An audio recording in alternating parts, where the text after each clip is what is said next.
warahmatullahi wabarakatuh. Waalaikumsalam warahmatullahi wabarakatuh. Berjumpa lagi dengan saya Asya Rahlis yang hari ini menempuh pendidikan pascasarjana di UIN Maulana Malik Ibrahim Malang.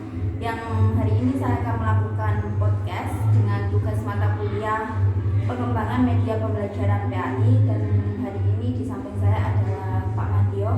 Beliau merupakan salah satu guru di lingkungan sekolah di bawah naungan Ma'arif.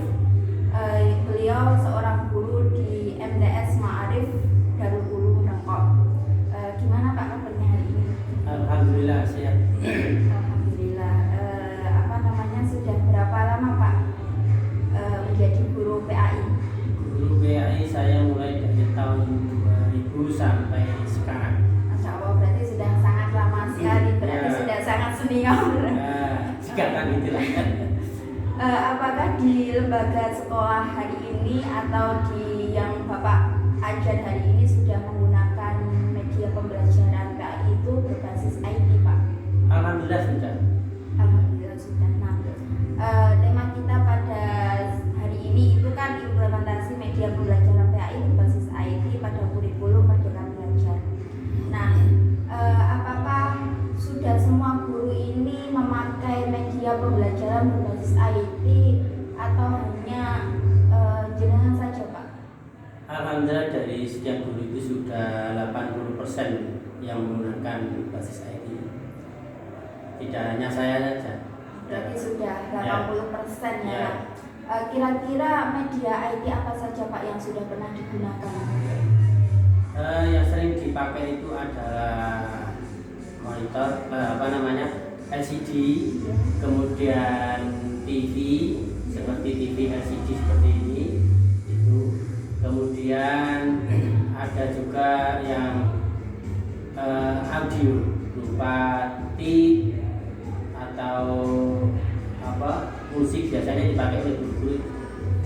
Berarti nanti penggunaan media itu tergantung tergantung tujuan dari pembelajaran itu sendiri. Ya. Karena kalau kita ngomong media pembelajaran itu kan ada dua kemungkinan. Yang pertama, media itu bisa membantu proses pembelajaran. Terus yang kedua itu media itu hanya sebatas cuma sebagai penunjang. Jadi inti dari sebuah pembelajaran itu tidak tersampai kepada siswa. Nah, terus apakah dari prasarana sekolah itu juga sudah membantu terkait dengan adanya perkembangan media pembelajaran itu sendiri Pak?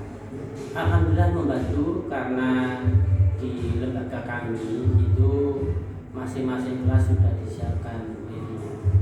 Berarti WiFi itu sudah Ya. Kemudian kalau butuh LCD ya langsung itu ada di perpustakaan atau di lab komputer, itu juga ada.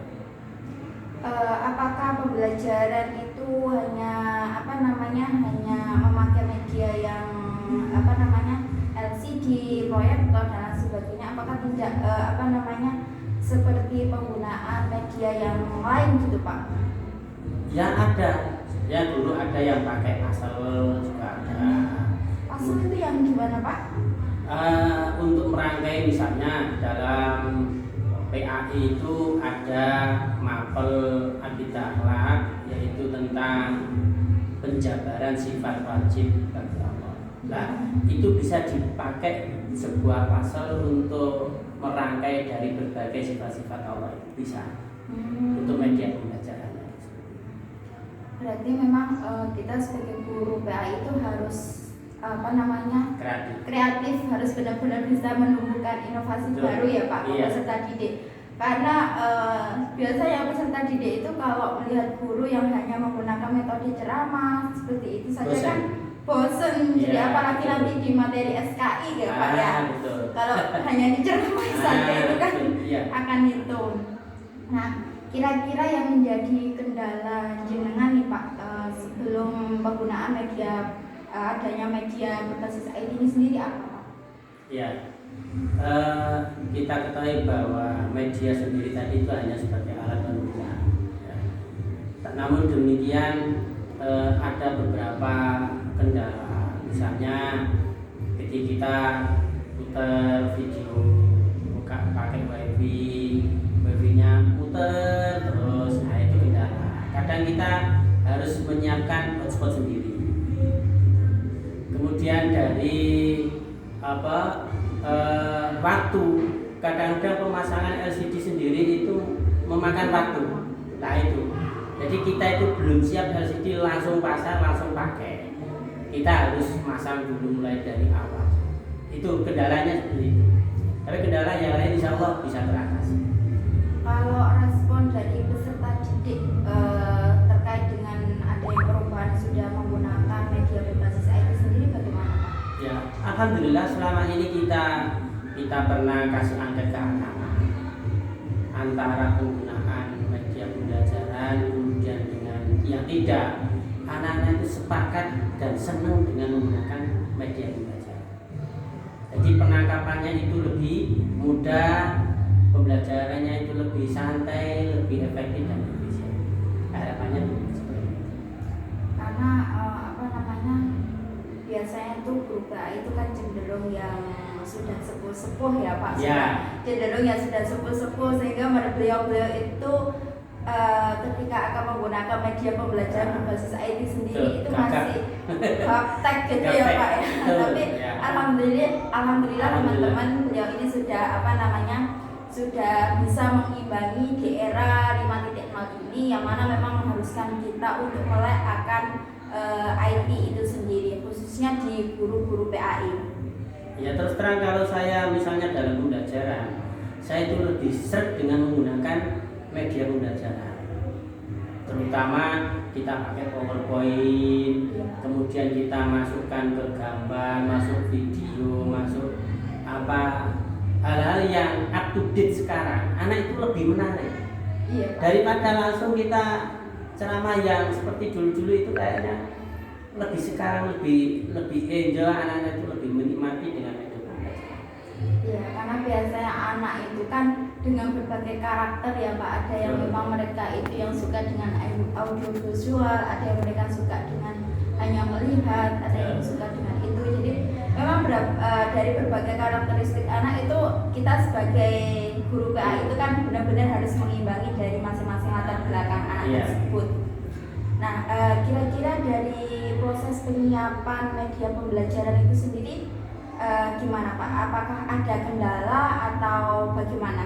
Ya, untuk penyiapannya sendiri itu sebenarnya tidak terlalu lama karena selama kurikulum tidak ganti, materinya itu kan sama sebenarnya. Iya Pak.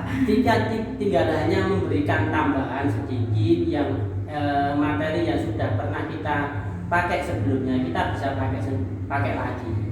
Kita hanya memberikan tambahan materi yang up to date sesuai dengan hari ini. Itu aja. Insya Allah tidak ada kendala. Apalagi yang biasanya sudah bisa program PowerPoint, program yang lainnya itu insya Allah lebih cepat. Iya, karena memang memang yang terbangun hari ini ganti kurikulum. Ya. Nah, di sekolah sendiri ini kan lagi booming-boomingnya memakai kurikulum Merdeka Belajar ya Pak. Nah, apakah dari sekolah sendiri itu sudah menggunakan kurikulum Merdeka Belajar atau masih menggunakan yang K13?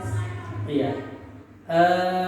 Dari Kemenak sendiri itu belum menentukan atau belum mewajibkan lembaga swasta maksudnya di bawah itu harus mengikuti kurikulum Merdeka tidak. Jadi ada beberapa pilihan. Ya. Ada yang masih menggunakan kurikulum K13, ada yang setengah, ada yang full pakai kurikulum Merdeka. Nah, itu tidak beda dengan negeri, harus Merdeka, kurikulum Merdeka. Serentak Merdeka gitu ya kalau di negeri. Ya, kalau di Kemenak sendiri belum. Nah, kalau di Kemenak berarti diberi keleluasan. Berarti tergantung nanti masing-masing lembaga itu sendiri ya. Ya. Jadi kita masih K13. Masih K13. Nah, menurut jenengan Pak, adanya perubahan dari K13 ke kurikulum Merdeka Belajar ini bagaimana Pak? Ya sebenarnya dari segi positifnya bagus, anak itu diberikan kebebasan sesuai dengan bahasanya itu bakat dan minatnya anak. Iya. Cuman dari kita sendiri itu, guru itu sudah siap dengan kurikulum itu apa belum? Karena apa ya, perbedaan karakter, kemudian sarana prasarana media pembelajarannya kita itu belum siap untuk ke situ itu. Jadi Karena kan di kurikulum Merdeka Belajar sendiri ini kan apa ya Pak ya, hari ini kan guru itu diberi kebebasan ya, bahasanya kan diberi kebebasan dalam menentukan pembelajaran. Jadi memang sangat berbanding terbalik dengan kurikulum K13. Tinggal nanti bagaimana masing-masing lembaga itu menerapkan dan kesiapan dari baik itu dari gurunya, dari prasarana yang diberikan lembaganya atau dari siswanya ya Pak, gitu. ya. Terus